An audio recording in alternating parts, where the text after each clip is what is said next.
Une recette, une histoire, un voyage.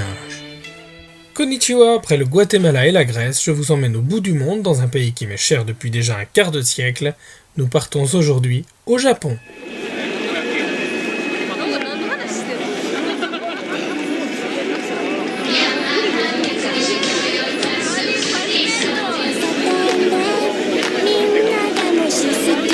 Vous allez pouvoir inviter vos amis autour d'un plat convivial typique de la cuisine japonaise populaire, l'okonomiyaki. Ce plat est né dans le Kansai, la région d'Osaka et Kobe. On est donc dans la partie sud de l'île principale de Honshu, un coin considéré comme la Méditerranée japonaise, tant pour la chaleur qui y règne en été, bien que dans le centre, je peux vous dire que c'est loin d'être frais, mais aussi pour le côté plus virulent et plus bon vivant de ses habitants. L'okonomiyaki, c'est une sorte de crêpe garnie au chou chinois. Alors, le chou chinois, que l'on appelle hakusai en japonais, est une variété assez allongée du chou, avec des feuilles plus blanches et plus fines que ce qu'on trouve depuis des siècles dans notre bonne vieille Europe. Et le chou chinois, on en trouve aujourd'hui dans tous les marchés, supermarchés, épiceries asiatiques, etc.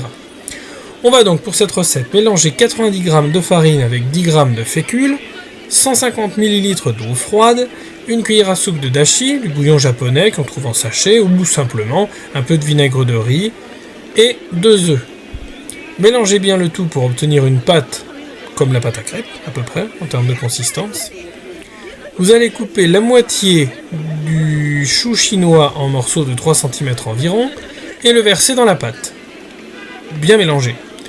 Pour une okonomiyaki de la mer, j'ai l'habitude de la préparer avec un peu de benishoga, c'est du gingembre vinaigré, ce qu'on vous sert dans les restos de sushi un peu aigre-doux, on en trouve un peu partout aujourd'hui. Et vous allez pour rajouter du poulpe ou de la sèche par exemple. Pour mon okonomiyaki carné, on pourrait dire, j'y mets généralement quelques tranches de bacon fumé ou bien du porc cuit émincé, ainsi qu'une bonne cuillère à soupe de ricotta. Vous pouvez en fait faire votre okonomiyaki avec les ingrédients de votre choix, ceux de votre placard ou de votre frigidaire. Il existe au Japon autant de recettes que de régions, voire de cuisiniers. Par exemple à Hiroshima, on y ajoute généralement des nouilles. Dans un resto de Tokyo, dans le quartier de Chofu, j'avais été invité à déguster une okonomiyaki au fromage, pommes de terre croustillantes et mochi, qui sont des petits gâteaux de riz gluants qu'on mange généralement au Nouvel An, et c'était un véritable délice. Revenons à notre recette.